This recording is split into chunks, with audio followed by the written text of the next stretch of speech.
வெளியாகியிருக்கிறது. முக்கிய செய்தியாக பார்த்து வருகிறோம்.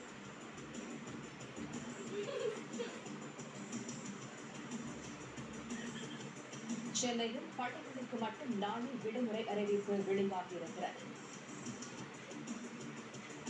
தொடர் மழை எச்சரிக்கையை தொடர்ந்து பள்ளிகளுக்கு மட்டும் நாளைய தினம் அறிவிப்பு வெளியாகியிருக்கிறது. அண்மை செய்தியாக பார்த்து வருகிறோம்.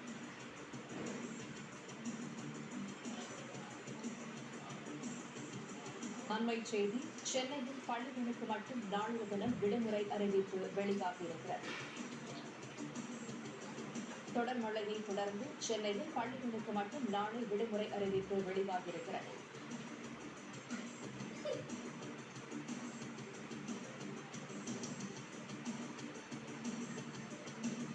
அண்மை செய்தி, சென்னையில் பள்ளிகளுக்கு மட்டும் நாளைய தினம் விடுமுறை அறிவிப்பு வெளியாகியிருக்கிறது. சென்னைக்கு